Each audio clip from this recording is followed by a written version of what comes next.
This is a meeting for our long-term financial plan. And the first item is the Pledge of Allegiance. Do we have a flag? Anybody? Then I don't. I see Gene's wearing a flag and Steve's got him behind him. Hey, Steve. Want me to lead the yes, pledge, Madam Mayor? yes, Okay, let's do that. thanks. Everybody, please rise and join me. And let's begin. I pledge allegiance To the flag of the United States of America, America. to the republic for which it stands, one nation, under God, indivisible, with liberty and justice for all.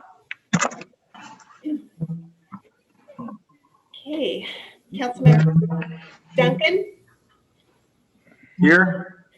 Councilmember Ferguson, Here. Councilmember Noblock, Here. Mayor Pro Tem James, Here. and Mayor Ward. Present. First item on the agenda is the monthly financial report for February of this year.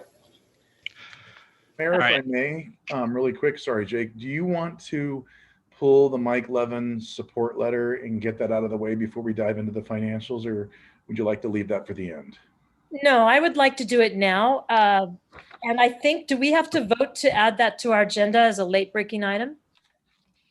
I thought, correct me, Madam Clerk, is it on the agenda or? It is not on the agenda. So you need to make a finding that the need for action came to the city's attention after the agenda was posted, and that action cannot be deferred to the next meeting. Okay, I can make that motion. I know it's timely and that letter needs to get in. So we're going to execute that. Second. Second by Councilmember Duncan. Councilmember Agenda Duncan. that. Have we seen a copy of the letter? Yeah, it was in an email, I think, that we all received. Okay, I didn't see that. Did it come out this afternoon? I think it was yesterday. Oh, okay, I missed that one. Jonathan Lightfoot. Yeah, you might have missed it because it was through Jonathan. Okay, before I vote, what's the gist of it other than just sand replenishment? Are we seeking a certain dollar amount? Is it a matching grant? What are we No. looking at? So no, this is a letter directed to Congressman Levin on behalf of the San Clemente City Council to request your continued support for sand replenishment with the Army Corps of Engineers supporting this project. And so it's really just re-emphasizing our support for the sand replenishment project, while at the federal level, any potential reappropriations become available to fund a sand replenishment project. And so Okay, fantastic. I know last year he was very successful at encouraging funding of, I think, 575,000 for sand replenishment. and I agree. And the bottom line for what we're asking for is his continued support for federal funding as we continue to pursue partnerships at the state level to create a long-term path to beach replenishment and sustainability. So Okay, thanks, that's all Mr. this Sun. is. You're welcome. Perfect. Thank you very much. Okay, so the motion on the floor is to make the two findings to add it to the agenda. So Councilmember Duncan, Especially since it's Earth Day, definitely aye. Councilmember Ferguson, Aye. Councilmember Noblock, Aye. Mayor Pro Tem James, Earth Day, aye. and Mayor Ward. Aye. Thank you, Okay, Council. so now that it's on the agenda, we need to take a vote that we will send that letter out today. I move you send it out today.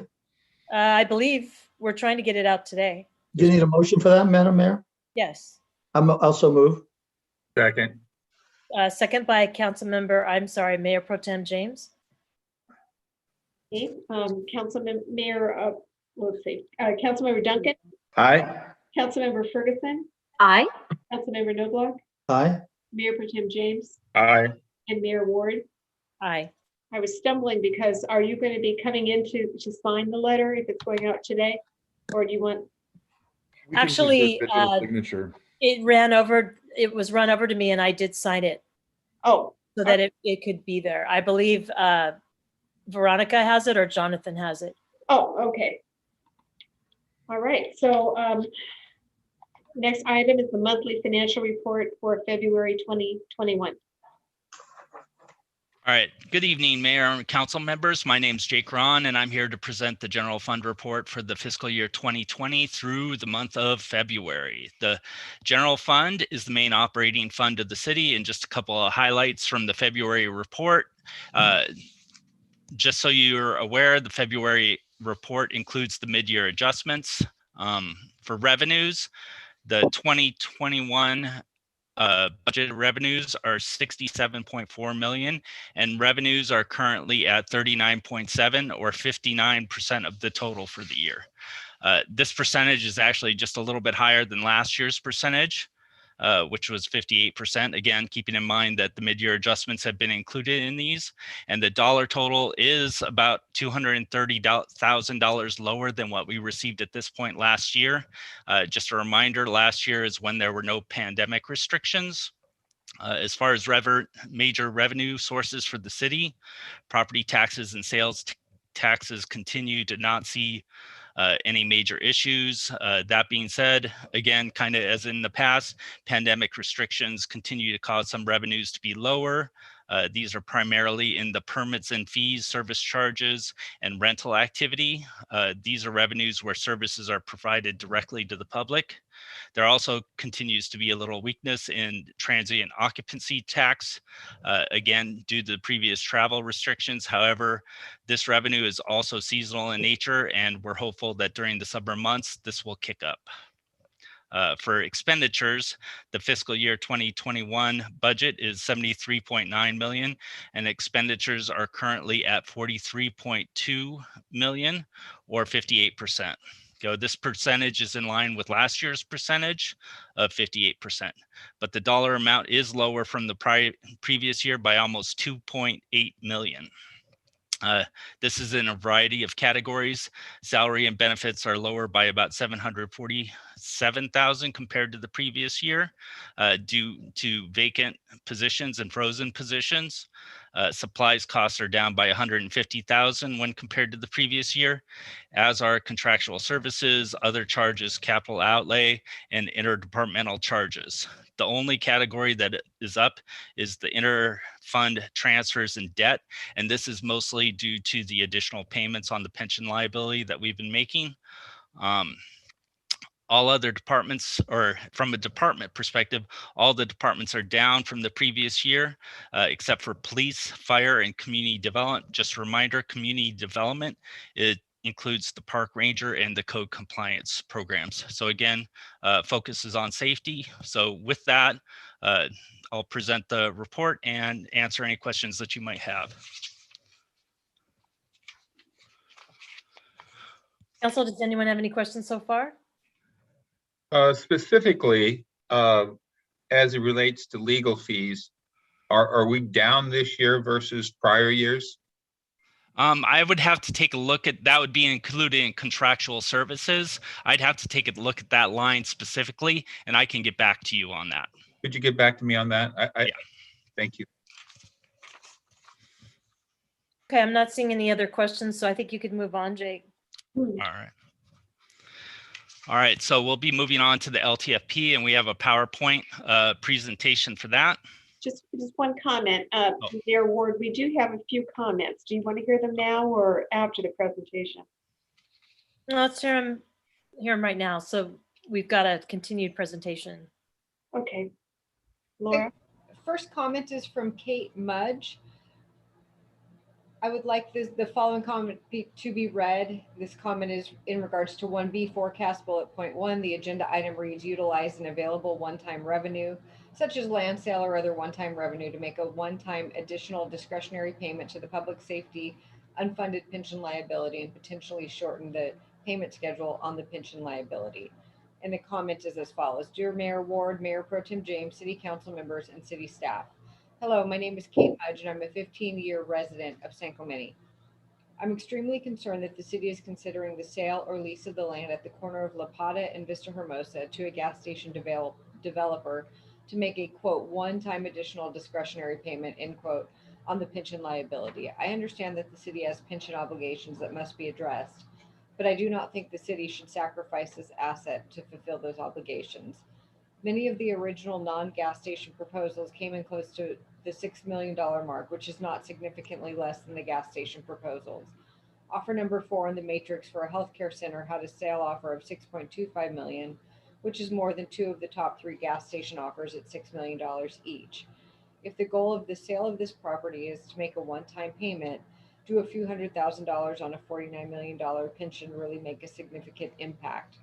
With companies such as General Motors introducing 30 new electronic vehicles by 2025, I do not believe a gas station best serves this location in the long run. Located beneath the sports park, I'm also concerned about air quality from idling cars as well as environmental damage due to underground storage tanks and other infrastructure needed to support a gas station car wash. In 20 years, will this location be yet another abandoned service station like the one on Avenida de la Estrella or South El Camino Real? I respectfully request that the City Council reconsider the need for the sale or lease of this property at this time. I know it's hard to redirect after many years of time and energy invested in a project. However, as the current stewards of our town, I ask you to be bold and say that this is not a good idea and we should not move forward with any gas station proposals. Thank you for your time, consideration, and service to our Spanish Village by the Sea. Best, Kate Mudge. The next comment is from Donna Vidrine. I was corrected at the last council meeting and I appreciate accuracy. So noted. San Clemente City Council is obligated by state law to plan for housing opportunities to all income levels, not to build or provide affordable housing. I would have been more accurate saying you as our elected officials are morally and ethically obligated to provide housing opportunities to all income levels, including funding sources for our affordable housing. This is not socialism. This is not spreading the misery as Gene James read from a Churchill quote. There is a book by Eric Larson on the life of Churchill titled The Splendid and the Vile. Recommend reading. Our city's vision includes establishing and maintaining a diversity of residential neighborhoods and housing opportunities. Planning for housing needs in San Clemente requires identification of sites on which to build affordable housing with zoning to facilitate, not obstruct. We are built out for the most part. We do have city-owned property that will be for sale or lease. The previous City Hall building is zoned for public use. The asbestos problem is resolved. The building is vacant except for storage. There's a property on the corner of La Plata and Vista Hermosa planned for lease or sale. Both could accommodate affordable housing projects. You open the council meetings with prayer. One major theme repeated throughout the Bible is God's care for the poor. Some quotes might be relevant. He who oppresses the poor shows contempt for their maker, but whoever is kind to the needy honors God. Defend the weak and the fatherless. Uphold the cause of the poor and the oppressed. There are thousands of verses in the Bible about our response and responsibility to the poor that remind us of our call to love our neighbors as ourselves and serve the least of these with mercy and justice. Our Lord clearly wants his people to look out for the economically impoverished. This is not socialism. That's signed Donna Vidrine. And finally, the last comment is from Norman and Judy Franz. My wife Judy and I have lived in San Clemente since 2006. During that time, we've made an effort to help the homeless through our church and through FAM. Our efforts do not begin to address the enormous needs of these unfortunate people. The city of San Clemente has a legal obligation to find ways to alleviate the suffering of our homeless population by identifying land within the city that could be repurposed for low-income housing. I realize that each homeless person's situation and needs vary enormously, and that the challenge of addressing these needs is daunting for a city like San Clemente. Having said that, I believe that the City Council also has a moral obligation, along with a legal obligation, to tackle this issue head on rather than ignoring it in hopes that it will miraculously disappear. In 2020, 330 homeless people died in Orange County, an increase from 220 in 2019. I'm asking the City Council to carry out the court-ordered mandate that was handed down over 2 years ago. And that's all for public comments. Okay, thank you very much.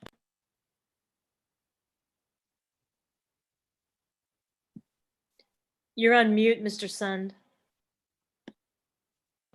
Sorry, thank you, Mayor. So before we begin the presentation of our 2021 long-term financial plan, just to give a brief introduction and kind of up to speed. So we did do a 2020 LTFP. However, due to the pandemic, we didn't necessarily land it with the City Council. We have posted the 2020 LTFP on our website. It's in draft form. And as I've communicated, some of those items that were white papers have been communicated to the council individually: homeless, public safety. However, one of those white papers, which is the in lieu fees, will be coming back to the council as we've communicated already. So for today's theme, it's really important that this LTFP is purely just a core long-term financial plan, which consists of forecast, revenue analysis, trends, etc., fiscal policies. And then we do have two very small reoccurring white papers, the IT strategic plan, and then our newer paper, pension update. Today, it's really important that I give a shout out to the staff that put this together, not only Jake, Sandy Cheswick, and Matthew Schmiesel, who were instrumental in putting this LTFP together in a very hectic time with limited resources. So I really, really appreciate all of their efforts. Today, we're just wanting to offer perspective and overview to the LTFP. I guess an easier way to say this is not a test. All we're doing is giving you a very simple understanding as best we can with the long-term financial plan for the overall financial forecast. We have recommendations that will be presented to you. However, those recommendations are consistent with previous action given to staff via City Council. And so many of them are just reiterating our continued path forward as it relates to past council direction. Obviously, too, this is an opportunity, since this is a workshop, we'll be seeking any input and questions from the council. And if we can't answer the question, as Councilmember or Mayor Pro Tem Gene James indicated, we will get back to the council that answer so everyone will see it in a timely manner after the LTFP workshop. And so with that, I appreciate your time today and your attention, and I will turn it over to Jake, our Financial Services Officer, to begin the presentation. All right, so we'll go ahead, bring up the PowerPoint.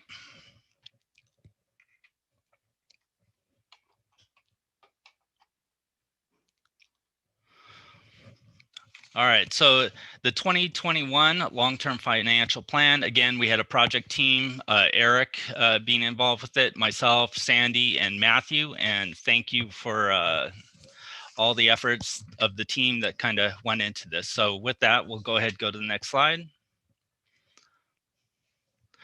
So again, the 2021 long-term financial plan, it's a plan that identifies fiscal issues, challenges, opportunities. It examines the trends, which is one of the papers, reserve policies, fiscal policies and goals, and helps provide a focus for longer term initiatives. And again, it just helps reinforce the city's AAA bond rating. So the different financial papers as part of it, which is on the next slide, includes the financial reporting overview. That's kind of a new one this year. We have a couple new council members, so we just wanted to add that in just to give a little bit of perspective. Financial trends analysis, the fiscal forecasts, the reserve policy, and the fiscal policy. So we'll move on to the next reporting overview slide. So again, since we have a couple of new council members, we wanted to kind of give a little bit of a picture. All the funds of the city are broken into two categories. You have the governmental funds and the proprietary funds. The governmental funds, you have the general fund, special revenue funds, capital projects funds, and they're there to, I'll call it, accomplish specific things. So the general fund is the main operating revenue of the city. The city's budget is about 100 or 130 million. The general fund, again, is around 70 to 75 million, depending on the year and all that kind of stuff. So it's approximately half of the total spending for the city. And then you have the special revenue funds, which are where the city receives money that can be used for specific purposes, along with capital funds, similar things, but they're more capital in nature. So with that, we'll go ahead and, excuse me, we'll go to the next slide, which is some of the things that we're going to do in the next budget year. Again, in lieu housing is becoming a little bit more of a priority. We've always received those monies. They've gone into the Developers Improvement Fund and been reported within the Developer Improvement Fund. We're going to go ahead and try to break those out this next year. The Local Cable Infrastructure Fund, that was created a while ago, and we receive fees that are used for one-time costs. We're going to look at what spending is coming up. We do have intended usage for existing funds. However, we don't believe we're going to take a look at the revenues to see if they're really required anymore for future projects. And then Again, the SE rides and the trolley program and senior mobility. Those are kind of a smattering. Some of it's recorded in the general fund, some of it's in the AQMD fund. We just want to create one fund to report those items to kind of get the transit and transportation related activities all in one fund. So you'll be seeing that as part of the budget coming forward. So with that, we'll move on to the proprietary funds. If I may very quickly, Jake, I'm sorry, if we can go back to that slide really quick, I think it's important to point out to the council with bullet number 2, as Jake indicated, with our local cable infrastructure fund, the 1%, we refer to it as our PEG dollars. What Jake alluded to is looking at it to see if we need these additional revenues. In the event that the city determines that we do not need these additional revenues, correct me if I'm wrong, Jake, this would be something that results in a cost savings to the citizens of the city of San Clemente who pay into this PEG fund. And so that's something that we take very seriously and don't want to necessarily collect a fee that we don't need any more revenue for. And so if in fact we decide that this is no longer needed, that would be a cost savings to the citizens. I just wanted to point that out. You want to add anything to that, Jake? Just that, again, it's something that we would need to bring back to council at a future time frame and require action at that point. This is just merely putting it out there for council input or ideas or information purposes. So. Thank you, Jake. All right, so moving on to the proprietary funds, again, you kind of have enterprise and internal service funds. The enterprise funds, those are primarily for cost recovery of costs related to carrying out those activities. So again, for utilities, people who receive water through the city pay their fees into the water fund, commodity fees and other charges. Same thing for sewer. You're not really allowed to put money between and commingle funds. Again, enterprise funds, it's there for the end user and the services. Internal service funds, those are where we record activities that affect a lot of funds, and we have allocations that get charged out to other funds. And we bring in money from those other funds to pay these centralized terminology. So with that, I'll address any questions that you might have at this point. If not, we'll go ahead and move on to the trend analysis. I have a question. Is this question regarding anything you've covered so far, or just want to cover this last page? You can go ahead, anything we've covered so far. Okay, just a couple quick questions. The developer impact fee fund, the report indicates, and you just mentioned that you want to divide that fund. What's the rationale for taking the low income housing fee and segregating that from the development impact fee fund? It's not it's developer fees. So typically those are for contracts or bigger developments where they're paying fees related to doing specific things. Like in some of that we have like land subside and stuff. I know. Okay. Yeah, thank you, Jake. I know what the diff is. It's traditionally been commingled to put together. You're asking it to be divided. Why the division? Transparency purposes. Just because, again, in lieu housing fees are becoming a little bit more prevalent, and for easier viewing, breaking them out would be more transparent. Okay. A second question I had real quick was the local cable infrastructure fund that you mentioned.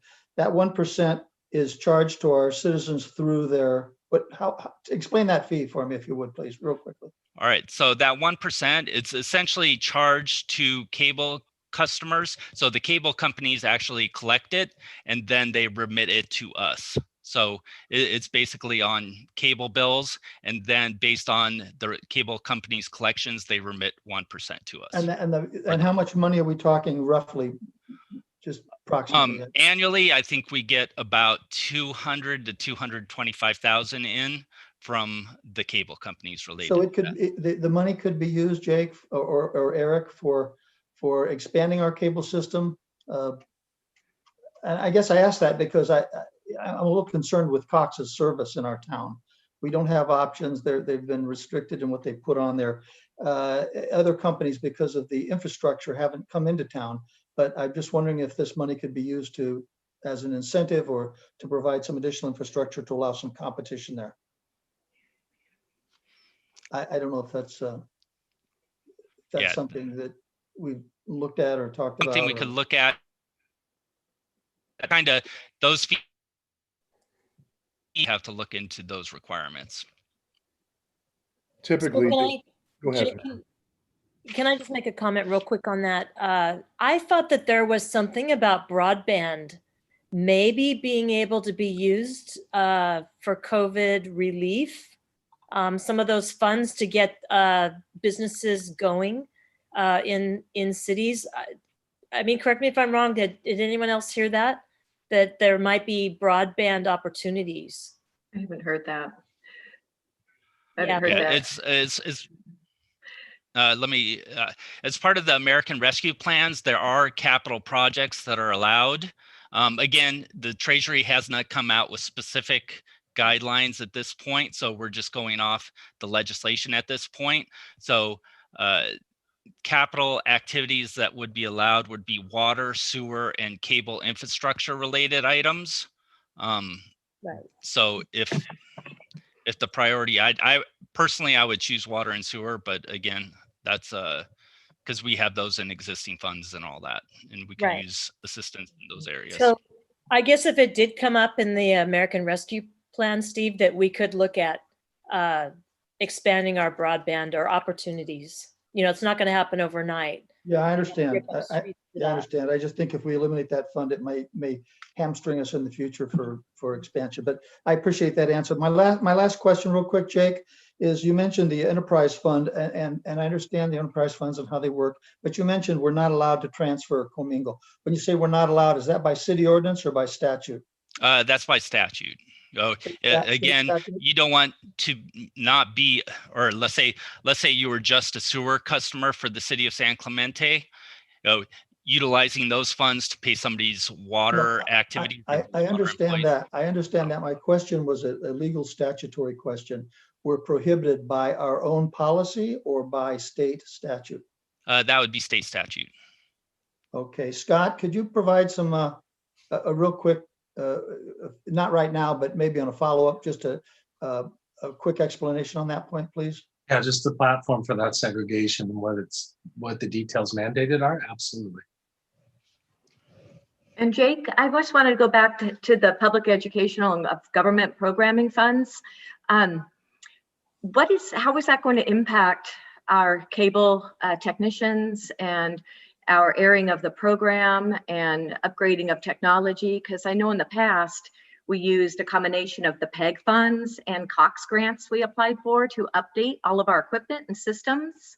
Yeah, these PEG funds are only allowed to be used for capital purposes, so not necessarily for cable techs or anything along those lines. Again, we believe we have sufficient funds available already in that fund, and again, this is something we can bring back to council at a future meeting.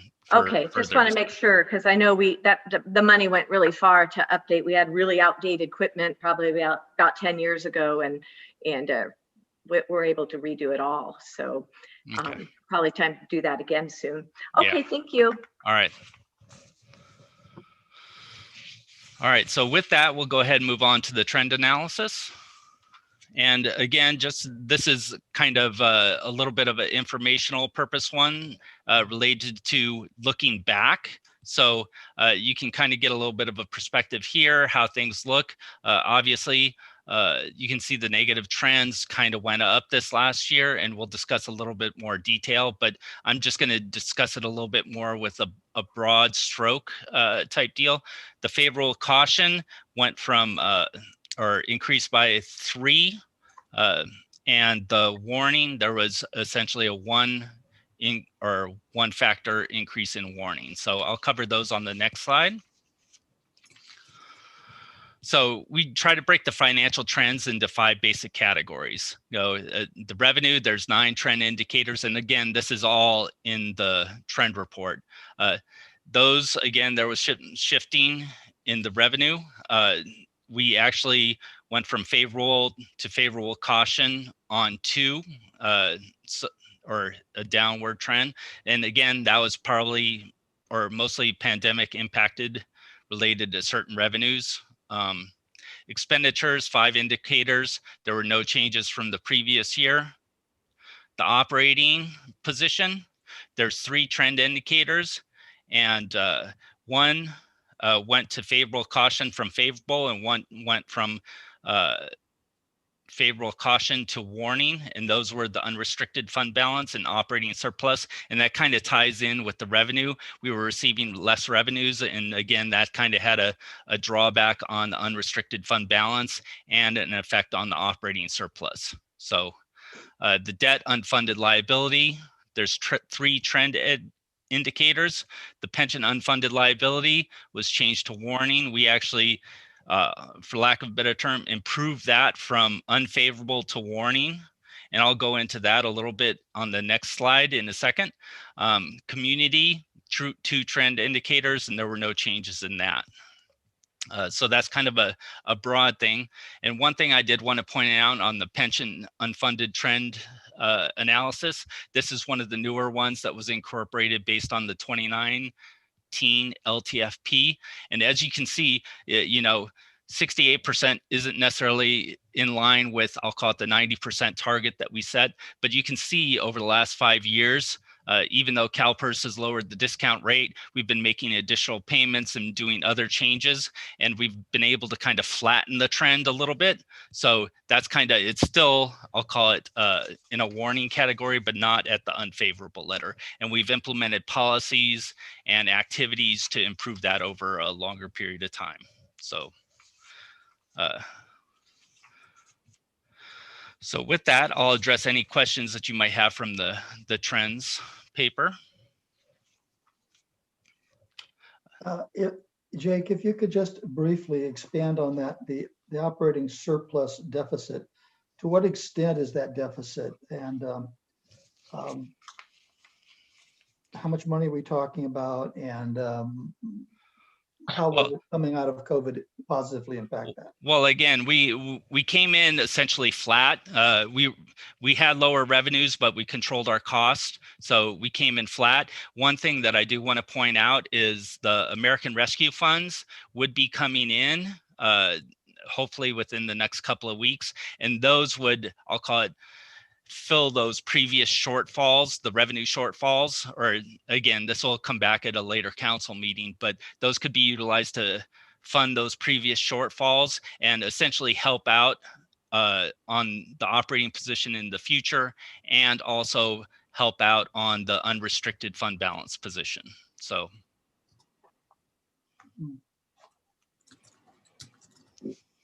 But again, before we take any action, we would bring something back to council related to the utilization of those funds. So Jake, I look with interest at property tax between 2015 and 2020.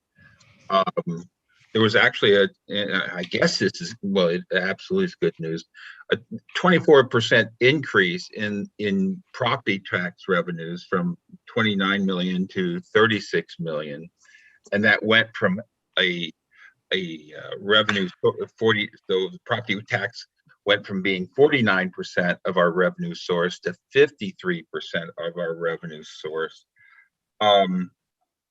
Is there anything anything more you'd like to say? This looks like positive information, but I'm just wondering if there are anything we should be concerned about there. My only concern related to the property tax making up a greater percentage of the general fund revenues as a total would be related to, I'll call it, creating a more dependence on property related revenues.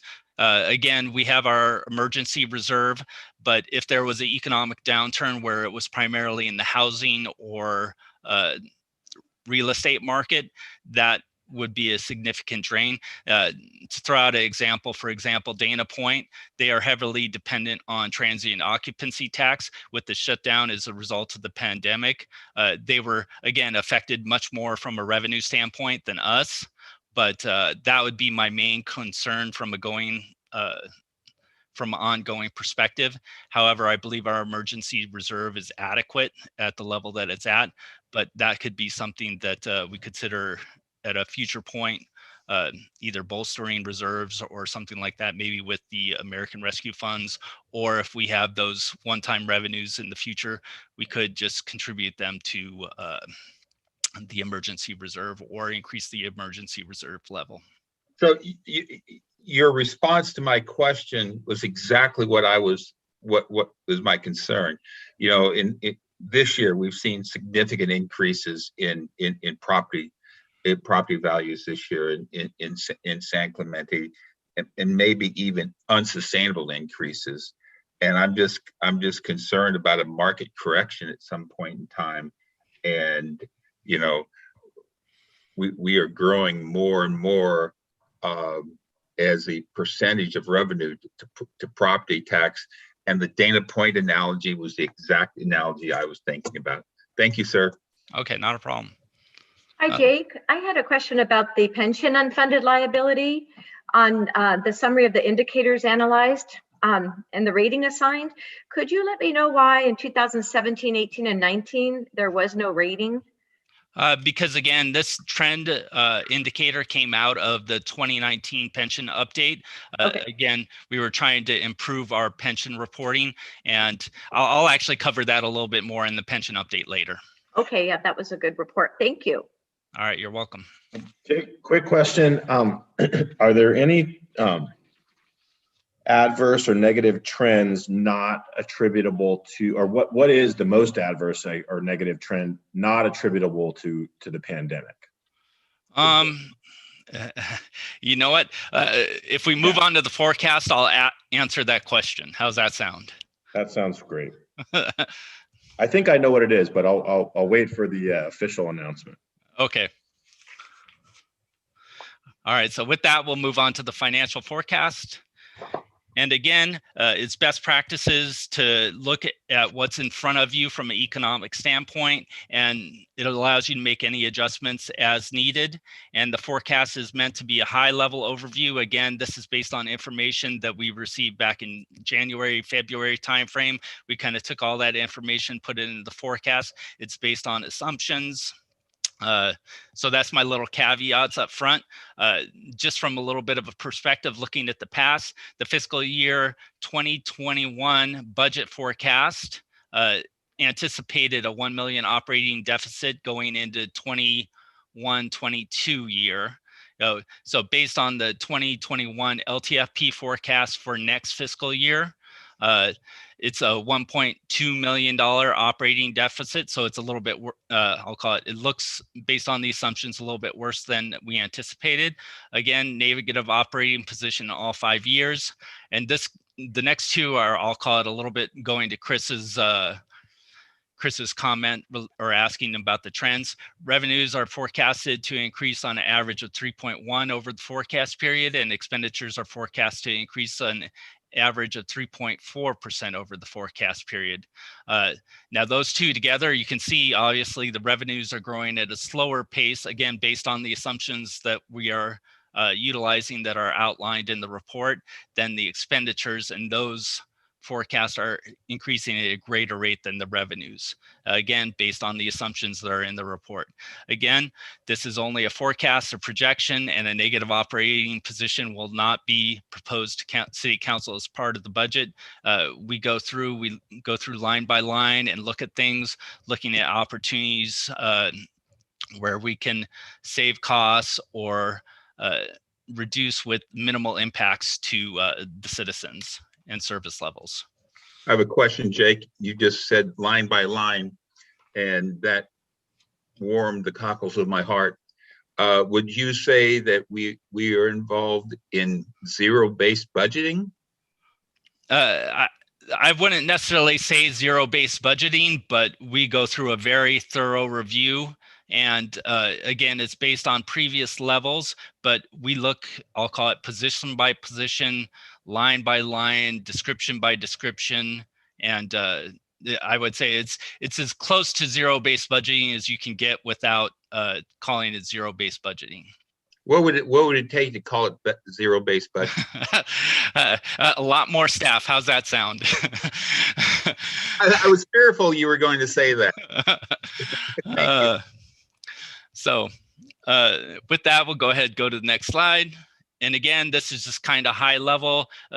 The information and what makes up these operating revenues and operating expenditures on page 66 of the LTFP. The operating revenues, again, you can see, as I talked before, we have a 1.2 deficit, or we're forecasting a $1.2 million deficit, and that gradually gets worse over time to 2.3. Again, the revenues are not increasing at the same level as operating expenditures.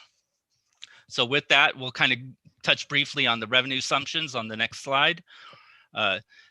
Here's kind of a brief outline of what we are anticipating based on the information that was available. And I would say even from the time that we got the information back in January, February, things have changed. Sales tax is looking a little bit better, but again, we're not going back and redoing the forecast every new piece of information that we get. We have to stop somewhere and put this information together. That's why we go through and we try best to document our assumptions.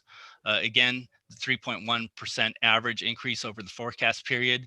We kind of go through what we're anticipating 5 years out for the property tax, sales tax, other taxes, service charges, other revenues. They're kind of, we try to break them into similar large categories, so to make it as easy as possible to understand. So with that, we'll go ahead and go to the next slide. And I'll focus on some of the big ones. Again, you kind of already pointed out property tax. It's ending up being 55% of general fund operating revenues. We're anticipating a 3.38% increase in year one and 3.6% average increase over the 5 years. And again, information on how we came up with those is in the report. Sales tax, 15% of general fund operating revenues. We're anticipating a 7.3 increase in year one and 3.8% average increase over the 5 years. Again, sales tax is actually doing a little bit better than we anticipate this year. So when we do bring the budget back, we're trying to go off, I'll call it the most recent information related to that. And other revenues, again, 30% of general fund operating revenues, and increases between 0 and 2.6%. And those are all kind of listed out on the previous slide. All right, so with that, going on to the expenditure assumptions, we have a 3.4% average increase over the forecast period. Go salaries and benefits, police contract, fire contract. I'll touch on those a little bit more. The other contract, other charges, supplies, ongoing maintenance, other expense. You'll go, what's going on with ongoing maintenance? That's, I'll call it the annual amounts that we spend. It's the $250 for slurry seal, the $550 for the major maintenance program. Those are a little bit more flat. And I would say, if we receive council direction or if we determined a need, we would bring something back at that point and reflect those in those numbers. Other expenses, again, 1.9 to 2%. Generally, we used around 1.9 to 2% is kind of a CPI. That's kind of what it's been. Again, that could change in the future, but we just used it for the 5-year outlying period. Salaries and benefits, again, you'll see a little bit more of an increase in the first year, or we'll go to the next slide on that, sorry. So salary and benefits, again, the MOU is complete at the end of this fiscal year. Forecasted positions based on current approved position. We are going to bring back filling some of the vacant positions. Again, we were able to not fill them as a result of lower pandemic operations, but we're getting to a point where we need to start filling those positions as we open up and as the citizens demand more activities in that. Increased, again, kind of along with CPI, and we also increased or used a factor to kind of address merit increases. Benefits, again, is based on currently available information. And again, this kind of goes back to my comments. Pension costs hopefully should be leveling out as the phase in of the lower discount rate is being done and the city continues to make the additional payments. That should lessen future impacts and allow those costs to kind of flatten a little bit. So with that, moving on, you can see one of the bigger categories, again, is police services costs. You might be looking at the table and go, oh, I only see 18.2 million or 18 million for the police services or for police contract. One thing I did want to point out, some of the other are in other categories. Like the 19.6 includes the RSVP costs, local costs, citation costs, crossing guards, and fleet interdepartmental charges and other costs. The police OCSD contract is 18.2 based again on the forecast, and 18 million for the general fund. The first year is 6.2. That's based on what we were using the assumption. Future years, again, were 4.5 to 5.5. The increases were anticipated in following years.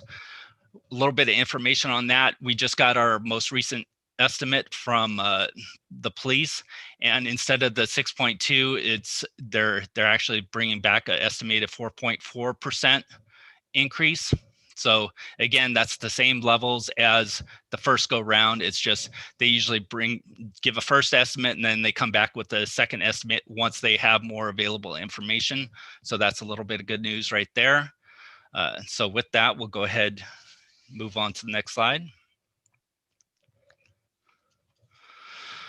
All right, so fire ambulance services costs, again, 12.4, you might be looking at the table again. There's that little bit of difference, and that would be the ambulance costs and a couple other little interdepartmental costs.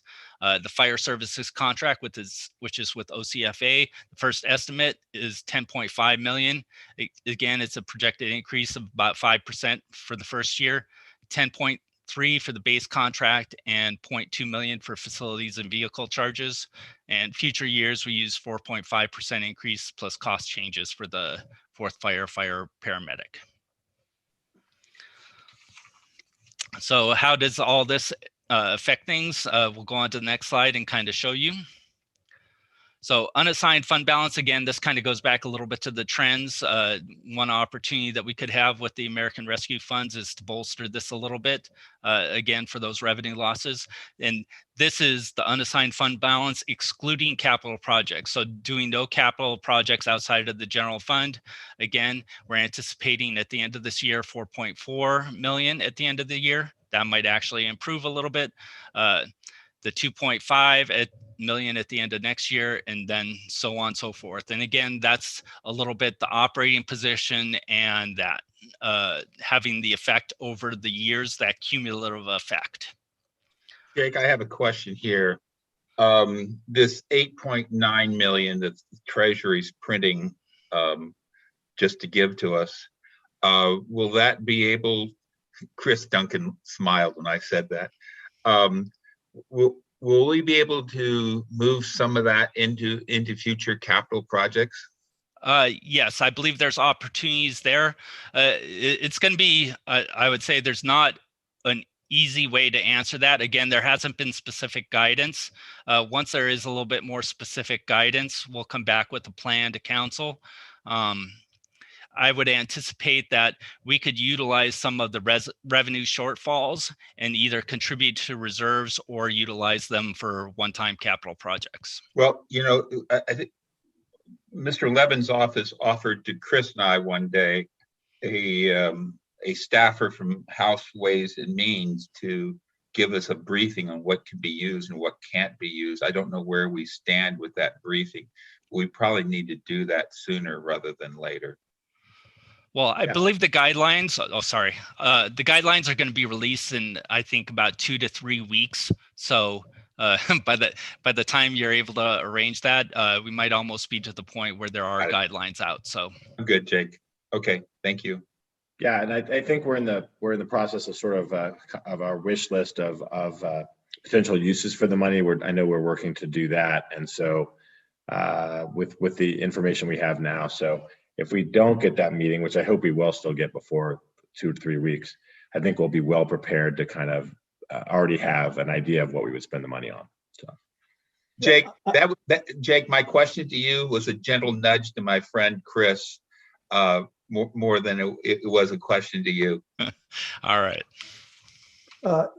I've heard that those funds could not be used for unfunded pension liabilities, and I don't know if I heard that through a radio broadcast or if that's reality. Jake, do you know if that restriction has been imposed on those funds? Yes, that restriction has been imposed. It's actually in the legislation and part of the law. Okay. So that has been Thank you. incorporated. Thank you. Jake, one quick question on this unassigned fund balance dropping to zero year after next. What, those funds have all been allocated and we know we're going to spend them, and that's why you're accurately projecting this down? Well, this is actually based on the forecast. And again, we're going to make changes when we bring the budget back, which would affect this in the future. So this is, again, just a forecast. It's not reality and what will actually happen. It's just kind of if the assumptions were to remain the same and we didn't do the reductions that are necessary to have a balanced budget, this is what it would look like in the future. If we didn't have a balanced budget. Correct. We're legally obligated to have a balanced budget, right? Yes. Yes. So why would you project, if we didn't have one, to show such a negative future outlook? Again, it's based on the forecasts and the assumptions. So if we were not to do reductions or find ways to cut costs, this is what things would look like. Okay, so if we folded our hands and did nothing and lit a match, the house would burn down. Yes, And if we were the this is federal important. government, this is how things would work. We'd end up needing to borrow to pay our bills. Okay, thanks, Jake. And Jake, I have one other question. And it's in regards to this 8.9 million. Can we all agree that money is fungible? In many ways, Gene, in many ways. In many ways, crooks certainly. Many ways. In many ways, money is very fungible, and we could, move money around, and that 8.9 million could go into projects we've already budgeted. And suddenly we'd have a surplus where we could pay down our unfunded liability.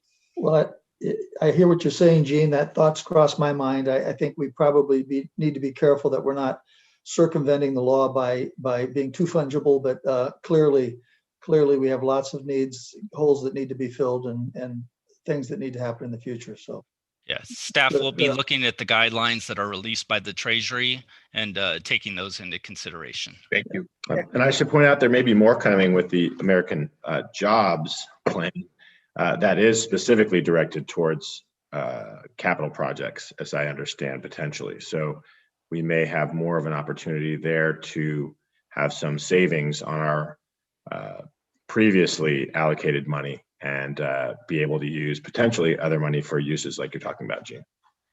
And that's good to know, Councilmember Duncan.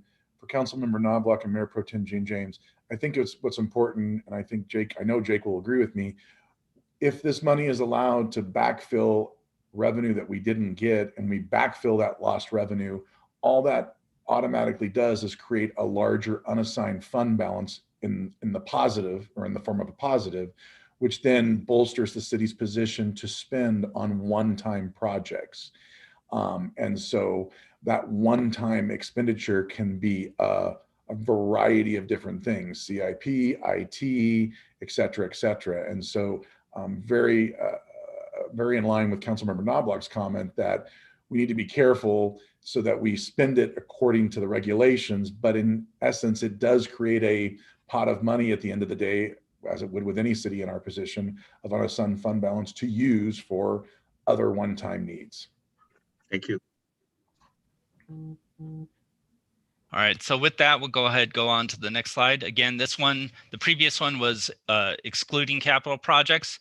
And if we keep including the capital projects that were included in the 5-year schedule in the fiscal year 2021 budget, this is what things would look like. Again, this is not where we're going to end up, but it's just a little bit of perspective based on the assumptions and based on the capital projects that were outlined in the fiscal 2021 budget. So Jake, I got a question, ask you. These last two slides, have they been incorporated in the long-term financial plans in prior years? Yes, they have. These two slides? Yes. I'm just wondering about the efficacy of these things. I think this doesn't have any reflection to reality to predict that we're going to light a match, start our house on fire, fold our arms and do nothing and predict that the house will burn down or will be $20 million in the negative. I'm just shaking my head thinking, what's the value of this kind of analysis? Okay. That's something, I mean, there's a lot of different components that can be taken into consideration.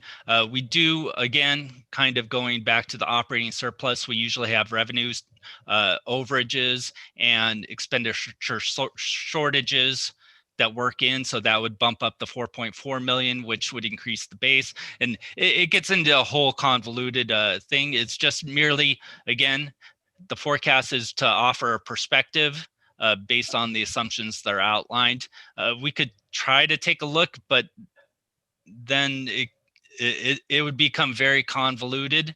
Again, this is just a big level overview. So Okay, I'll just add one comment. It's convoluted to adjust it, but the existing charts are convoluted as well. So I two wrongs don't make a right, but I'm just yeah.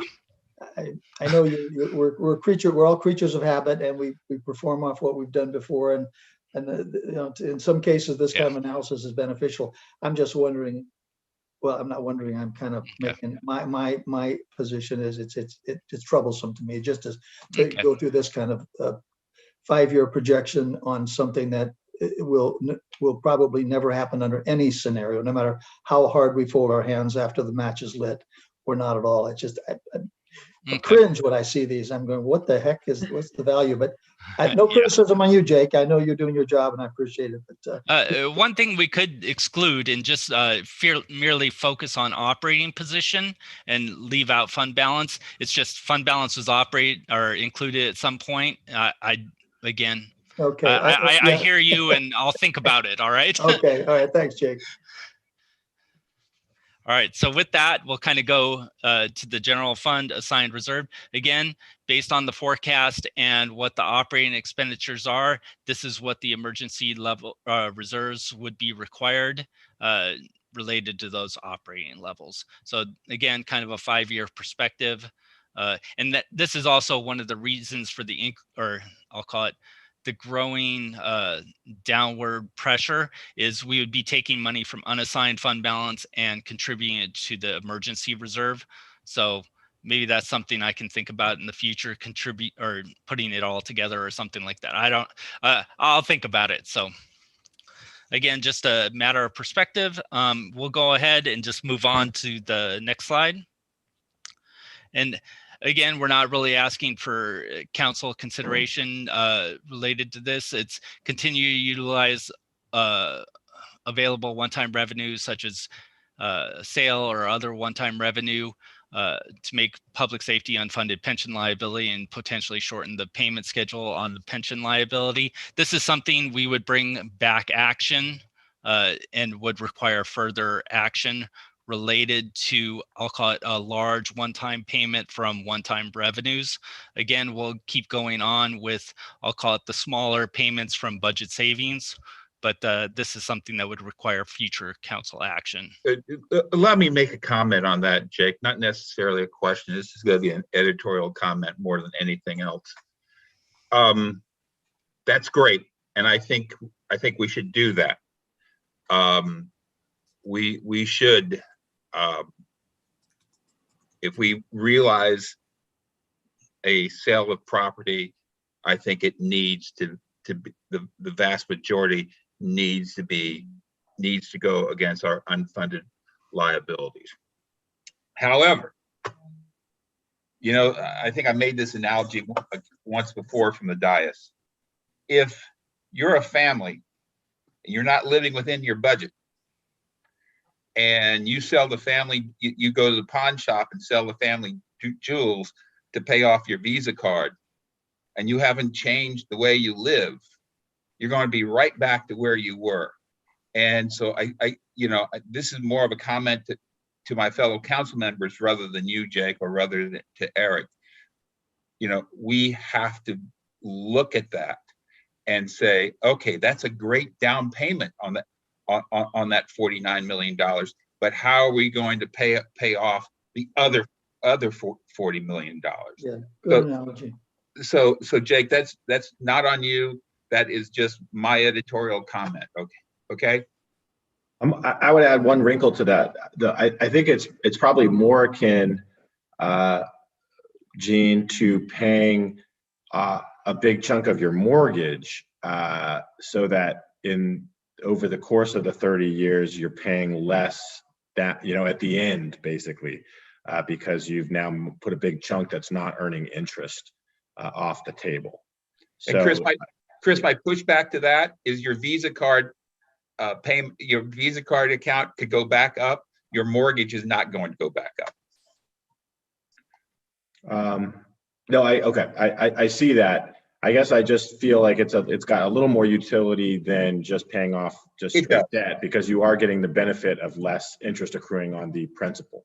I agree on that. Yes. Yes, sir. Hey, Jake, this is Laura.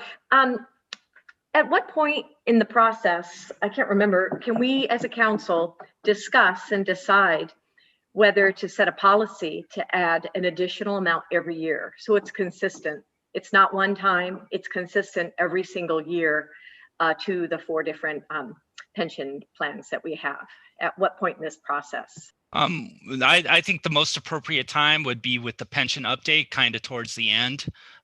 Again, this was just kind of looking at the forecast. It's more talking about, I'll call it numbers. This was just kind of sticking out that savings could be achieved that could improve the forecast. But we can address that a little bit more as part of the pension update. Okay, so would that policy be able to be set tonight? Do we have to change fiscal policy starting with the committee that we have? We would probably change fiscal policy, but again, that would come back as part of the budget process. Okay, but we can make a recommendation tonight to do that? Yes. Okay, thank you. All right, so with that, just to give a little bit of perspective on the next slide, I kind of went through and looked at the adopted budget and just tried to exclude, I'll call it one-time items such as transfer, capital, and one-times. I just thought it was purely informational at this point. You can see the trends by department of how the spending has been and where things are going. Again, just offering a little bit of perspective. You can see the city's commitment towards police and fire through this. So just wanted to point that out, and we'll go ahead and go to the next slide. And again, operating position, options to improve the future operating positions, revenue growth, service cost reductions, or utilization of one-time revenues or resources. So just sticking that out there at this point. Again, just facilitating ideas and discussion related to that. With that, we'll go ahead and move on to the reserve analysis. All right, the reserves are basically broken into 3 categories. You have the operational reserves, the capital infrastructure reserves, the emergency reserves. And again, strengthen the city's reserves to provide a strong financial foundation for the future. Those are the 3 categories, and we'll just kind of go briefly over the reserves. Again, all the information is on page 75. So the next slide, the emergency reserves there's 6 reserves. And we'll touch briefly on those. The capital infrastructure reserves, we have 9 reserves, and the operational reserves for 4 reserves. And again, all of them are on page 75. The emergency reserves, no changes are recommended at this point to the funding level. General fund emergency reserve is 20% of operating expenditures. The enterprise fund emergency reserve level is at 12% of operating expenditures. The sewer and the golf course operating emergency reserves are not properly funded. Again, the sewer's cost of service study is underway, and the golf course has implemented rate charges to address the operating emergency reserves. So with that, the next slide is on capital infrastructure reserves.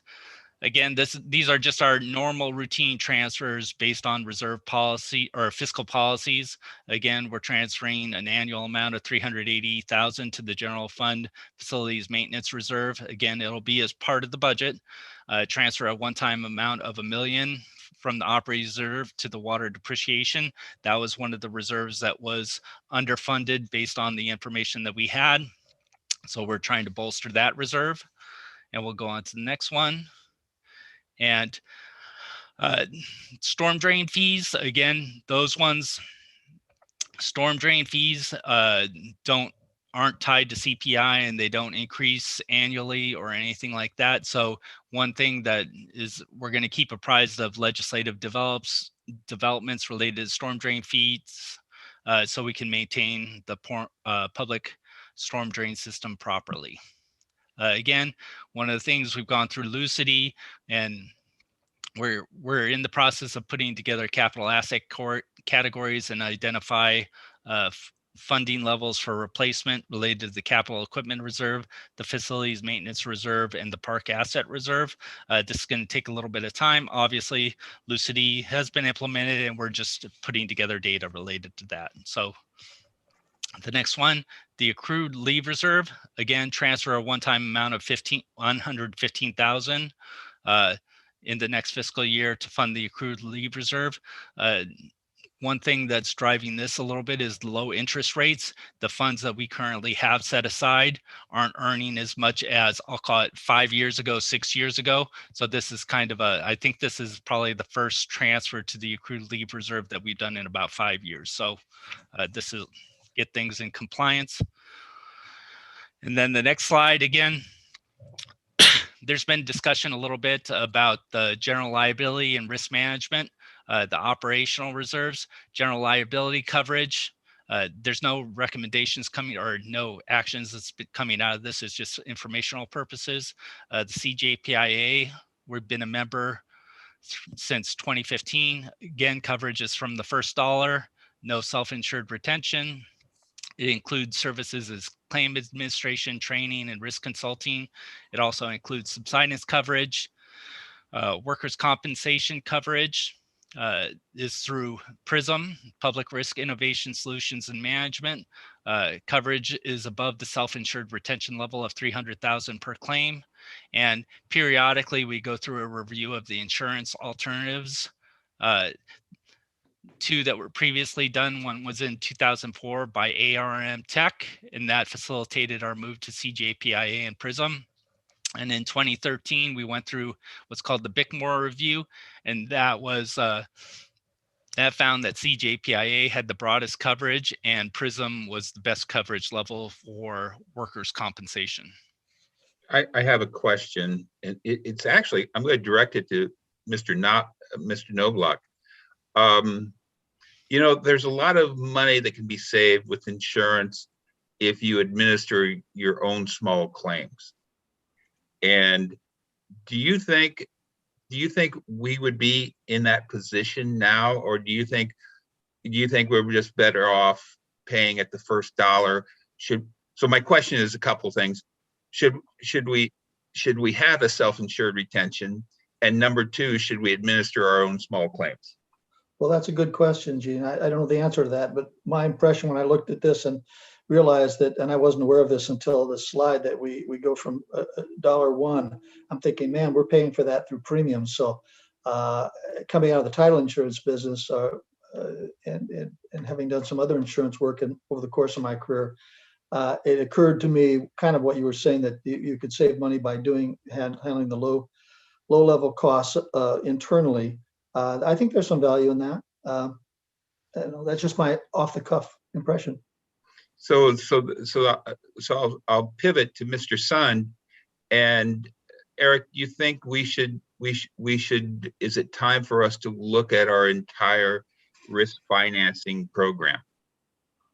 Thank you, Mayor Pro Tem James. I think, I can't remember the year, Jake, but we did, it's probably been well over 5 years that the city hired a consultant, Bickmore Services, to do a very, very deep analysis on all of these main points with regards to workers' comp, general liability coverage, and so forth.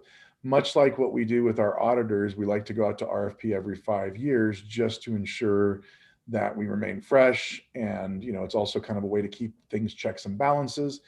I don't think there's anything wrong with looking at something to see if it can be done better or differently.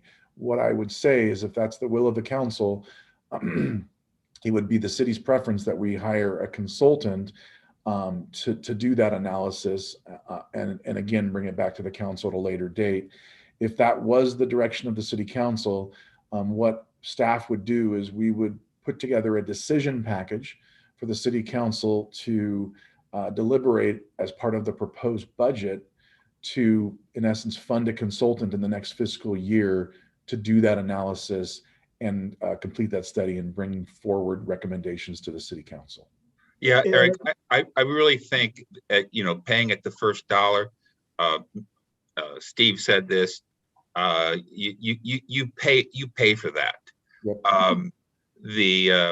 I think it would be good to have an analysis of what a premium would be if our self-insured retention per general liability was at 5,000, 10,000. I probably wouldn't put it any higher than 10,000, but I think we should look at that. My only add-on comment to that, Gene, would be before we hire a consultant, why don't we contact our carrier, the JPIA, and ask them how's it going to affect our rates if we go to 10, 20, 50, or $100,000 self-retention. Over time, that could pay for itself. So but my feelings on consultants. Let's go to the source and ask them before we hire someone to ask them. That makes complete sense, Councilmember Knobloch. Hannah Thordahl, the city's HR manager and our forever expert on risk, she will be joining the LTFP a little bit later. But I agree, if the will of the council was for at least to ask the question to the JPI, which I think is really, I don't necessarily need staff direction. I think it's a good question to ask. If we were to change that structure, how would it affect our rates? And then we can report back to council on that. And then thereafter, if council still is wanting us to go further, then we could go the next step. Yeah, and I'd like to know what other cities are doing. It kind of surprises me that we're having our carrier cover from $1, and I just wonder what other cities are doing in that area. I don't know. I just it might be interesting to just do a comparison as well. If we can do that somehow. Yeah, that would be good. I noticed on the warrant register, we pay 2 times a year too in our premiums each year, and it totaled close to $2 million, I believe, a year. So it would be good to evaluate that portion as well.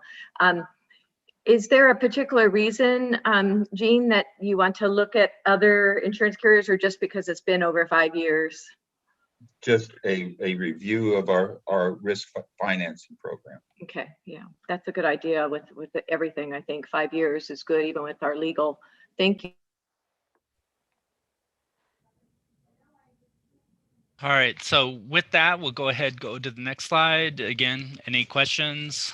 I think we handled all of them, but yeah, I'm looking at all those big signs, Jake. What city is that? Is that? I stay on topic. Oh. We've heard this one before. Oh my goodness. I was expecting I like this. the bus though. Oh my goodness. All right. Greatest hits. Yeah. I want that 54 Chevy. The mayor's keeping order. That's good, Ken. Yeah. But bump, right? All right, so we'll move on to fiscal policies. Again, there were no changes recommended as part of our review, but this is something that we can discuss as part of the pension update. So moving on, here's the different categories or different areas. Again, no changes are recommended, and they're all outlined in the LTFP. So unless there's any questions, we will go ahead and move on to the next section. And I believe that is it for me for right now. I will turn it over to Eric and let him address the next step.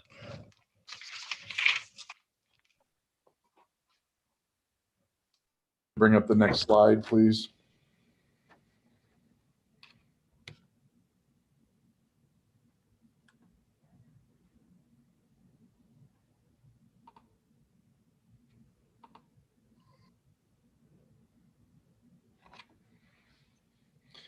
Sorry. Oh, Brian, you're here for the IT strategic plan? Correct, sir. Fantastic. So I wasn't sure if you're going to make it. So thank you. We have Brian Brower, our IT manager. The IT strategic plan was created probably about 4 years ago. It provided a very strategic plan roadmap for all IT projects and implementations, much like our CIP project schedule, which is a 5-year schedule. Our IT strategic plan is also a 5-year schedule. This is a brief check-in to let you know what's been accomplished and what still is on the horizon from a significant IT project perspective. So Brian, if you will, please. Good afternoon, Mayor, Mayor Pro Tem and council members. Brian Brower, IT Manager, here to present to you the update, the annual update to our IT strategic plan.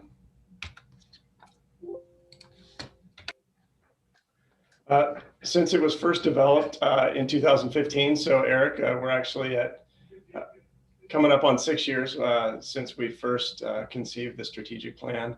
The plan serves as the city's roadmap for technology projects and initiatives.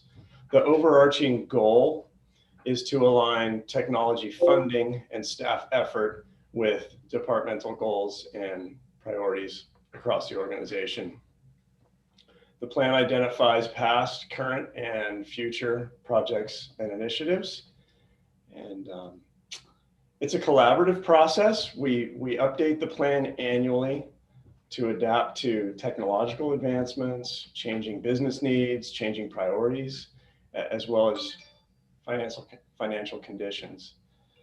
Each year, we gather input from the various departments and divisions, and we roll that information into previous iterations of the plan and then produce an update, which we then bring to the council as part of the LTFP, as we are today. And then the contents of the update in turn serve as the IT work plan for the coming year once those initiatives and projects pass through the regular budget process. On page 105, you'll see a list of 43 projects that have been identified, planned, and completed since the inception of the strategic plan back in 2015. Some recent highlights include the implementation of a security information and event management service in which we have continuous monitoring of our firewalls, our network, our servers, all objects on the network, looking for any malicious or anomalous activity. We also, in the past year, completed a third-party vulnerability assessment of our network perimeter. We also completed some improvements with the remodel of the negotiable building on the first floor, phase 2 and phase 3, in which we worked on the upgraded networking, conference room audio visual improvements, security cameras, and so on and so forth. Another improvement that was completed recently was the expansion of our online business license renewal website to allow the renewal of contractor license types.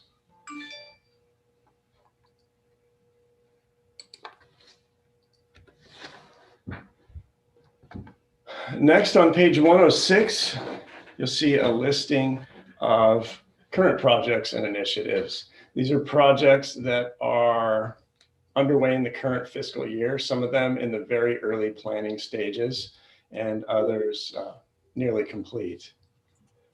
Some highlights in our current project list include a council chambers audiovisual and TV production equipment replacement.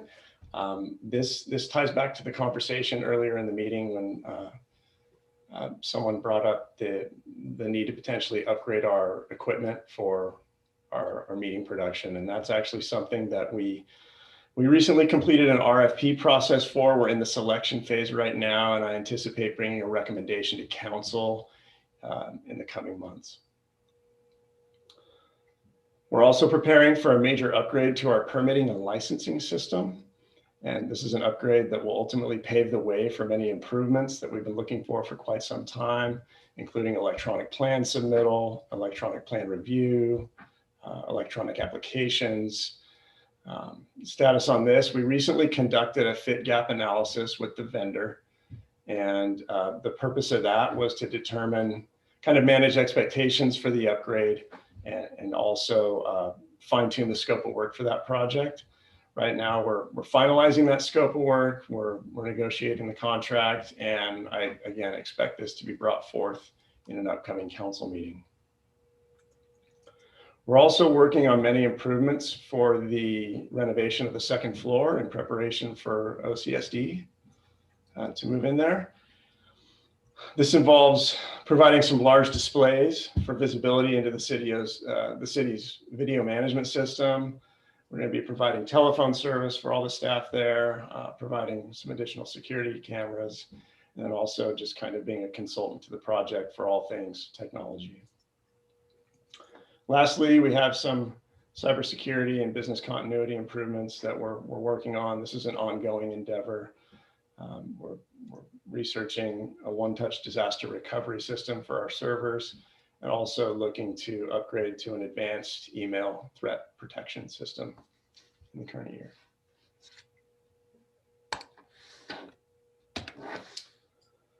In the upcoming year? Yes. Can I ask a question? Absolutely. If we can go back to the previous slide, when you were talking about permitting and licensed software upgrades, were you talking about Trackit? Yes, sir. This is the Trackit system. And it seemed like there was some drama attached to Trackit getting bought by another vendor, a bigger company, I guess, and they might have killed the program. What's going on there?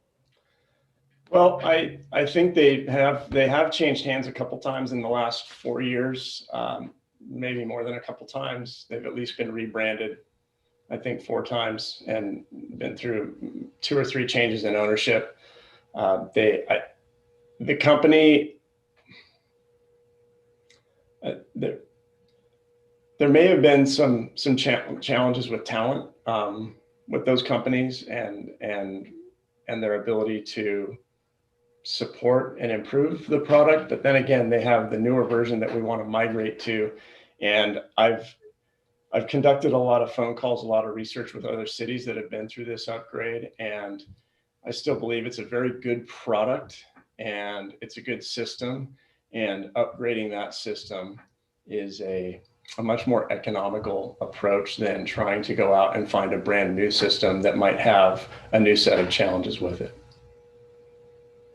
So Jake, probably about a year ago, the council approved you going with a upgraded Trackit program. Is that still in implementation phase, or where do we stand with that approval?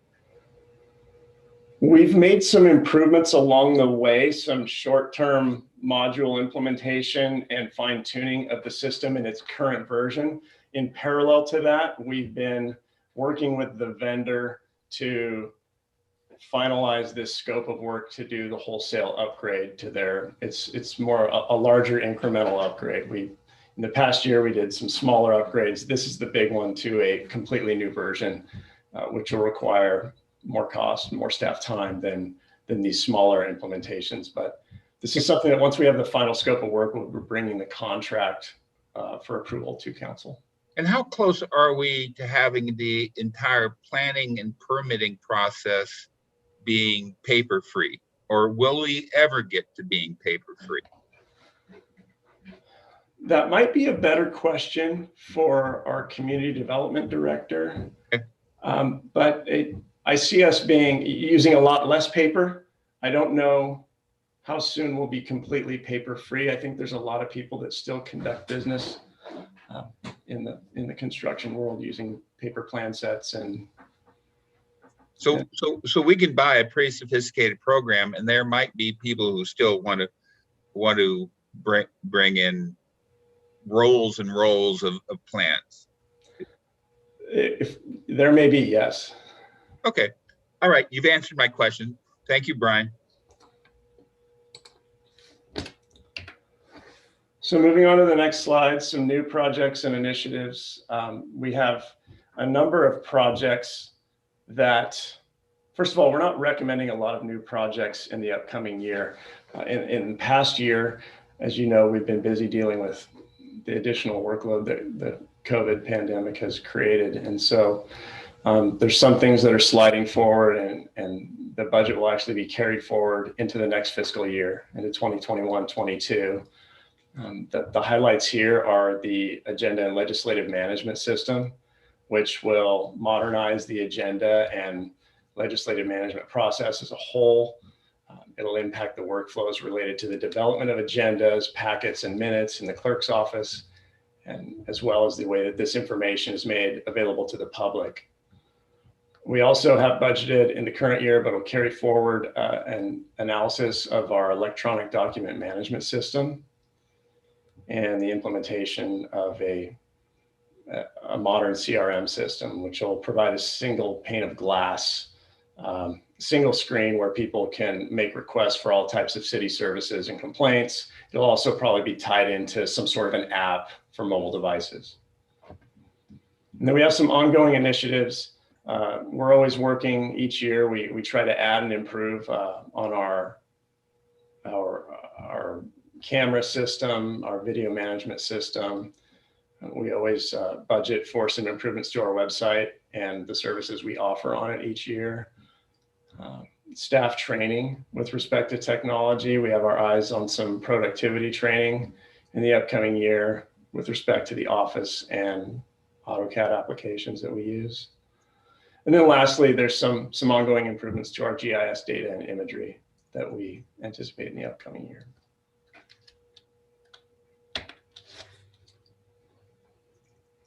And with that, I guess I'll open it up for additional questions.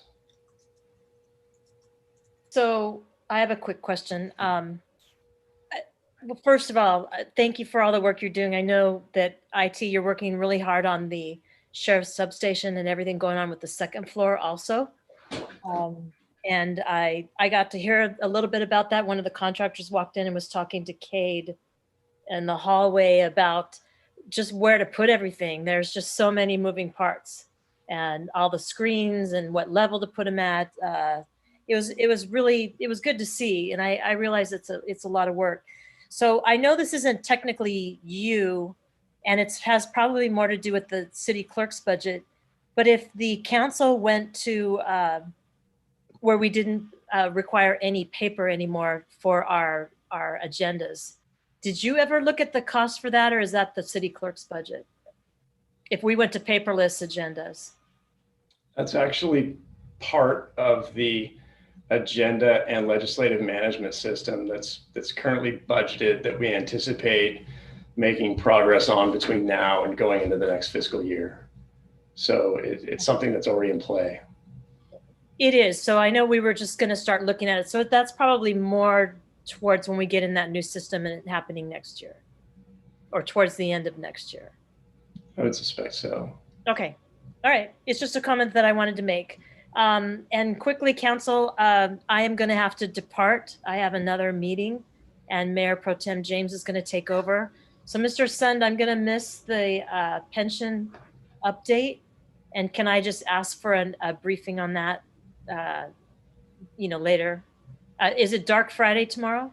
No, it is not. Okay, so I'll try to talk to you tomorrow about that, or early next week. Not a problem. All right, thank you, council. Mayor.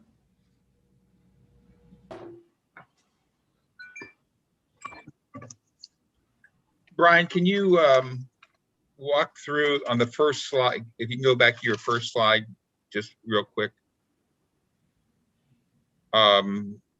Next one. Maybe it was the next one after that. Next one.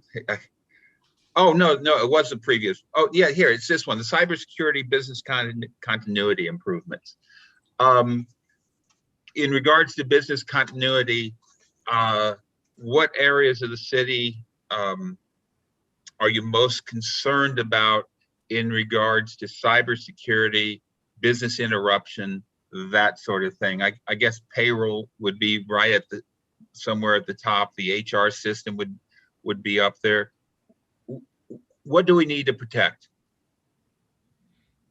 Well, we need to protect it all. It's kind of a trick question that we're concerned with all of it. I'd say we protect it all almost equally. One thing, the areas certainly of biggest concern are, I would say, financial and HR data. That's the most sensitive type of data that we house.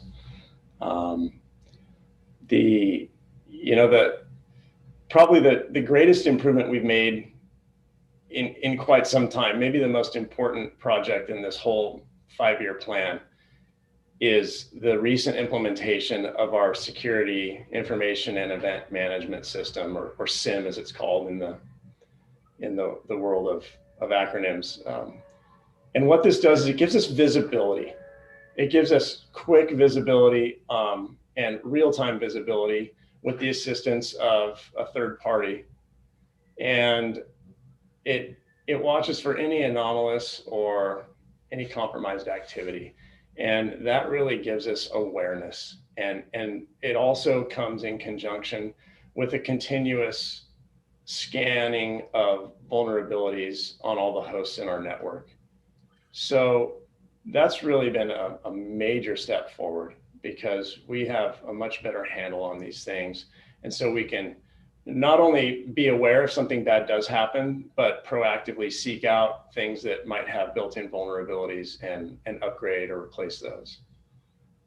That's the biggest thing that we've done lately by far.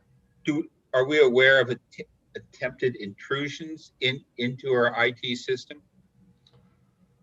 Well, I mean, we have an intrusion detection system built into our firewall, and it's actually a cluster of 2 firewalls, but not to get lost in the weeds, it's a built-in function, and we get hit all the time.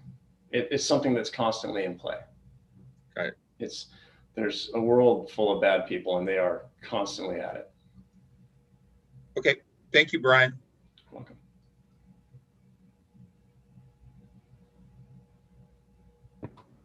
So before we get to the last paper, which is the pension papers, obviously what's next, and we're going to be dealing with the budget workshop and the public hearing, the budget public hearing in May. Dates will be coming specifically, and then also our budget adoption will occur in June.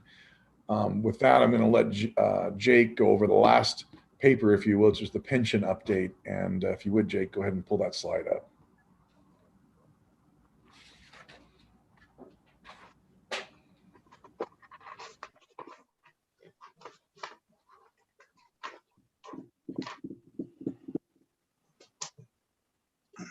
All right, so we'll be going through the pension update. Again, this is kind of, I'll call it a repeat of a agenda report that we previously provided to council. Just going through it in a little bit more detail. So on the next slide, we have the different pension plans again through CalPERS. We have the safety lifeguard plan, the public safety inactive plan, the miscellaneous plan for city employees, and the City of San Clemente employee retirement plan for the miscellaneous again. So the next slide goes through a little bit what we accomplished since the 2019 pension update. We formalized the fiscal policy and added a summary to the LTFP and budget. We established fiscal policies for contributions and funding targets. For the unfunded liability, we added it to the trends. That kind of goes back to my previous comment when we were going through the trends. We added that, and we added a pension page to the budget document. Couple of highlights. Again, we followed council's direction related to making additional contributions to CalPERS and modifying amortization basis. In fiscal year 2018-19, we paid approximately $171,000 as an additional discretionary payment, what's referred to as an ADP by CalPERS. And in 2019-20, we paid $599,000. This year we made contributions, I want to say, to approximately $500,000, and then CASA also made a one-time payment of $550,000. And also we submitted a formal application to transfer active CASA participants to CalPERS, which is still under review. The next page kind of goes through our current status again. If you look at the funding percentage, the 68.3, that kind of ties back to the trends. Again, information is everything's based on the 2019 actuarial valuations for CalPERS, and all those, just for information purposes, are available on the CalPERS website directly. And the CSERP plan, that is based on The 7/1/2019 valuation, we're actually due for another valuation for that one. We do it every other year. However, we receive what we refer to as GASB reports, that's Governmental Accounting Standards Board disclosure reports that are required as part of the financial statements. So with that, we'll go ahead and go to the next page. A couple of considerations. Again, pension liabilities are dynamic and they change based on actuarial assumptions, difference in expectations to actual experience, and a lot of factors involved in that. Actions for CalPERS typically take approximately 2 years to have an effect on the funded status and contribution levels. Again, they're kind of a little bit delayed in putting out the actuarial information. The 2019 pension update actions are actually impacting, I'll call it this fiscal year and then next fiscal year. So each pension plan is unique and a different funding strategy when we went through the pension update was considered and was included in the pension update. Some of the actions related to the marine safety plan are included in Exhibit 1, and I'll go through those actions on the next page. And I didn't bring it up, but it's the last page of the LTFP 1. If you look at that page, you'll see we council approved a $400,000 one-time payment to pay down the liability. We use those to pay the assumption changes. What that refers to is CalPERS changed their discount rate or their anticipated rate of return from 7.5 down to 7, and they're phasing it in. We actually paid those off, which helps improve the funded status and lower the annual contributions required. We also use the positive investment return from 2014 to pay the negative investment returns from June 30th, 2016, and some new liabilities, which were added in June 30th, 2019 as a result of actuarial assumption differences. So again, this kind of gets a little bit into the weeds, but gives a little bit of a perspective of actions that we've taken from that 2019 pension update paper and how they kind of factor through. So with that, again, this is kind of, I'll call it a return. We brought it previously to council, and then we brought it back into consideration as part of the LTFP process. We'll go to the next slide. And the recommendations, basically staff will continue doing the additional payments from one-time resources and budget savings as available. We'd like to go with Chandler Asset Management to update the existing City of San Clemente pension investment policy for approval, and direct CASA staff to prepare a funding agreement or modify. Again, this is to bolster or improve their position in potentially moving to CalPERS. The third one. The fourth one, it was mentioned as part of the previous meeting, maybe utilizing some of the emergency reserve and set up a CPEP plan.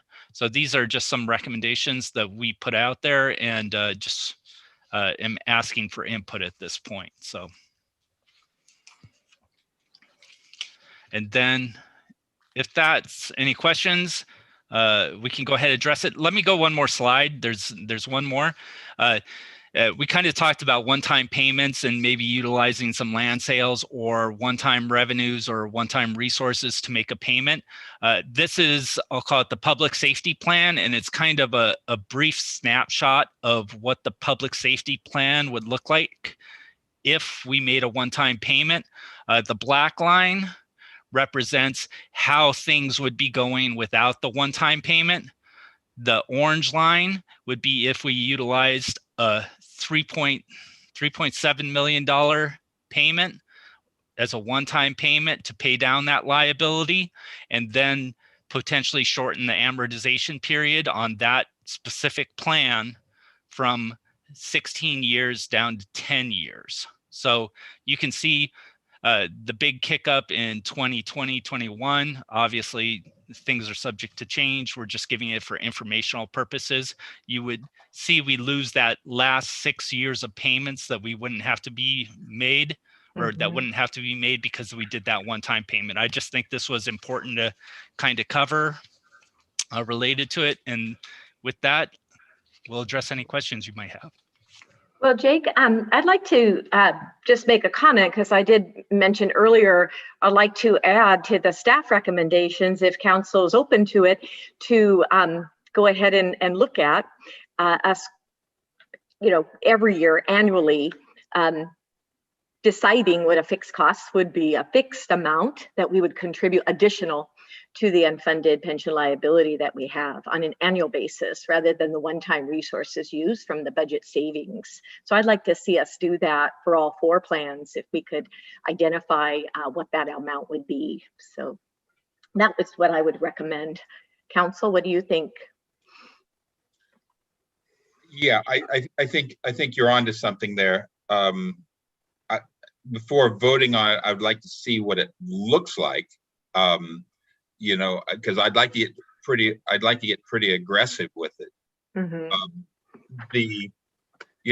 I'm looking at how do you get aggressive with it, and I've beaten myself on this. A 10% reduction in non-public safety spending would get us about $5 million. Might get us about $5 million. And Jake, if I'm way off, let me know. But I'm just wild guessing this. Even then, we if the actuarials hold true and the investment, the discount rate holds at 7%, which it's not going to, we're still 10, 12 years out from paying this off. I am very concerned. So Laura, you're spot on this. I would like to get as aggressive as possible. So for our next meeting, I would like staff to come back and show us what a 10% reduction in non-public safety spending and contributing it to our budget deficit, our unfunded liabilities, plus potential sales of property we have in town. How soon can we pay that down? And they're still not going to be able to give us a good answer because they don't know where the CalPERS investment policy is going to go, and they don't know from an actuarial perspective whether CalPERS is even close. And Jake, correct me. Those are the 2 reasons that we continue to have a unfunded liability. It's not that we didn't fund it properly. It's we didn't pay in enough based on what they told us to pay. Is that correct? That would be correct. So Laura, I agree with you. Can I just suggest that they come back to us and show us, with a recommendation, and I'm saying a 10% reduction in spending. And I think, there's several different ways we could get to that 10% reduction. I don't think I want to talk about those ways right now. But I think we're going to have those discussions. We're going to have difficult conversations as it relates to this. And Jean, just to clarify, so you're talking about, and Laura, I think, yeah, I agree with your proposal there. And I think actually Jake mentioned that at one point, as at least in a briefing I was in, as one method to again get that long-term cost savings, a repeated pay down that it was going to go above and beyond maybe what we would normally pay. And you're saying, Jean, to get to there, to pay for that, you would have to cut some expenses to enable us to do that, given that we're operating whatever is going the wrong way anyway. But I just want to mention too, we should also look at other revenue sources that we may not be taking advantage of to help us get there, to that point of being able to make that reasonable payment. And yeah, I'd like to see more information about that. It's hard to sort of project, obviously, but what we'd be looking for is something doable, some amount that's doable, not extreme and something that we can't get to, but something that's doable, but also gives us a lot of bang for the buck. And if I may, Mayor Pro Tem, as part of our budget presentation, which is just around the corner, may I ask if I could incorporate that bring back as part of the proposed budget presentation? I think it's important to note that I appreciate Councilmember Duncan's comment about the revenues or seeking other additional revenues. And I know, and I'm not going to try to get into the weeds on the potential cuts on the city's side, but I have to give the disclaimer that, you know, cuts will affect services and or operations, obviously. And so, you know, it could affect closures of facilities and so forth. And so I give those disclaimers, but I definitely hear what the council's saying is if we could incorporate, to Councilmember Ferguson's point, a policy that sets forth that every year we're paying down beyond the minimum due for our pension unfunded liability. And so I think one of the things that we can also look at with that presentation to the council is maybe bigger impacts that we can do now that minimize the long term, and then maybe an ongoing funding strategy thereafter that is complementary to the budget from a standpoint of not taking away from city services. And so we can definitely bring something back to you as part of the budget, because at the end of the day, our unassigned fund balance is one-time uses. And so one of the things that I would recommend is that, you know, obviously some of that unassigned fund balance, rather than funding CIPs, also helps unfunded liability. With that said, we're always going to be committed to dealing with the most risk assessed projects that need to be done so we minimize our exposure. But for those projects that are not risk adverse, we would probably defer. But we can come up with a plan and communicate that, and then the council could give direction to amend the pension policy related to that funding strategy. When you do that, Eric, as Mayor Pro Tem James had indicated about the 10%, could you include in there all a list of consultants that we use and contractors? So we could take a look at those too and the amounts of those to see what we can actually do with existing staff in-house. That would be helpful, I think, for us to just have a comprehensive list of just who are all the consultants we use and contractors. I think that'll benefit us all as well. I think what I would do to that point, Councilmember Ferguson, is that's a report that we can run and give to the council now to chew on. And then the council could chew on that, and as part of the budget deliberations, could come back with recommendations and or direction. That'd be great. When can we expect that? I don't know, but I'll start looking at it tomorrow, and then as soon as we can produce it, we will get it to the council. Okay, thank you. Councilmember Noblock? Yes, Mayor Pro Tem, I want to just say I agree with the comments that have been made. You know, there's no actuarial assumptions or changes that are going to positively impact this problem. We have to address it head on. I like the comments that I've heard about, I agree, I think one time's important. I think annual payments, increased payments that Laura suggested is very important.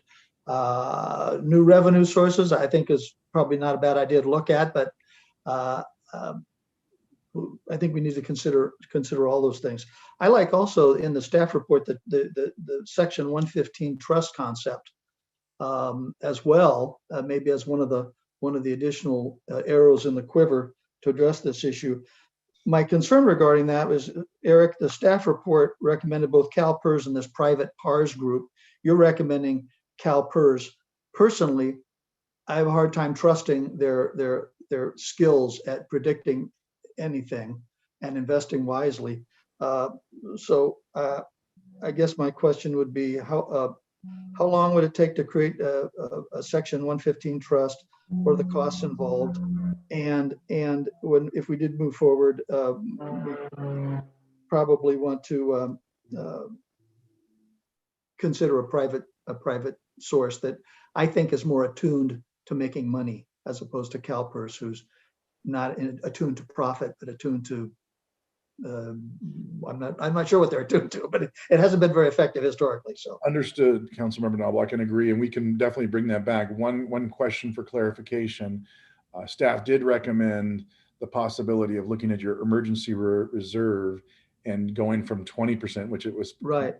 That was a good. I kind of like that too. So I just, when we do that, Eric, though, we want to make sure we're not the phrase emergency reserves gets everyone's attention. We want to make sure whatever we take from that isn't putting the city or our citizens at risk, obviously. And I know you understand that completely. So completely agree. But when we bring that back as part of the proposed budget, we will also bring back the trust options if there are non-CalPERS trust options with that 2% delta out of the general fund emergency reserve, and then amend the policies as appropriate. But I understand the council's direction. It's very clear, and I agree. yeah, and I agree, Mayor Pro Tem. We need to really address this, not kick the can down the road. It'd be nice if rather than paying for the parties that occurred in the 80s and 90s, if we could get a handle on it now and make a much clearer path for future leaders of our city. You know, let me go around. Councilmember Ferguson, do you have anything to add? Oh, thanks, Mayor Pro Tem. I do have a interesting statement that was in Forbes magazine about the pension issue, and I'll just real quickly read it. A recent report in Forbes again brings the American taxpayers' attention to another gigantic fiscal emergency in waiting: the unfunded liabilities of state and local governments due to the unfunded pension liabilities of the public employee unions. According to a former California Assemblyman, Chuck DeBoer, these unfunded liabilities now exceed $5.2 trillion, more than the size of the entire federal budget. And in California, this unfunded liability amounts to more than $86,000 per household. So I wanted to share that so people know the magnitude of what we're facing and why it's so important. Thanks. Councilmember Duncan, do you have anything? Sorry. No, I have nothing to add now. I will close with one of the things that I look at is the national debt clock. It's an app. I have it on my phone. And right now today, for the federal government alone, each taxpayer, not person, taxpayer, owes $240,000. If you added state and local debt and unfunded liabilities, every taxpayer in America owes $800,000. We'll never pay this back. But what we have to do in our city is we have to do our fiduciary duty to make sure that we don't put ourselves into some sort of deficit hell. And because before we know it, what's going to occur is when we look at OCSD and OCFA, and they come to us with their 4 or 5% increases, we'll say, we can't afford that. And we'll see a reduction in public safety services. A reduction in pool hours, I'll get mail on this. A reduction in pool hours is bad, but it's not catastrophic. A reduction in our fire and public safety and marine safety services is catastrophic, and we've got to avoid that. City Manager, do you have anything? You're muted, Eric. Thank you, Steve. I just want to give a big shout out again to the staff that were behind this, but I also really want to thank the council. Great input, great feedback. The staff hears you very loudly. Councilmember Ferguson will get you we'll get the council, the contractors report for the annual spend, and that can be part of the discussion of the proposed budget. But again, I just thank the council and the staff for their time, and I have nothing else to add, sir. Thank you. So I'm going to do the motion to adjourn because I have it. James, excuse me, but there are staff recommendations on the agenda. Did you wish to take those actions? I think City Manager. I think at this point, City Clerk, I think staff has clear direction with what we need to do and bring back as part of the budget. And so I don't believe we have to take any further action at this time. City Clerk, anything else? I'm sorry, I didn't come to you before I made a motion to adjourn. No, sir, I'm fine. Thank you. So I'll make the motion to adjourn to the adjourned regular city council meeting to be held on April the 27th, 2021 at 6 p.m. for the purpose of receiving AB 1234 training. Council members will meet via teleconference and or in person at the community center auditorium located at 100 North Seville, San Clemente. Mayor Pro Tem James, Yeah. I'm sorry, but subsequent to the agenda being printed, there was a decision to just make that meeting via Zoom. Oh, okay. Okay. Let me start over. Oh. My motion is to adjourn to an adjourned regular city council meeting to be held on April 27th, 2021 at 6 p.m. for the purpose of receiving AB 1234 training. Council members will meet via Zoom. I will second that motion. And again, with the thanks to Jake and Eric's staff for putting together a great presentation.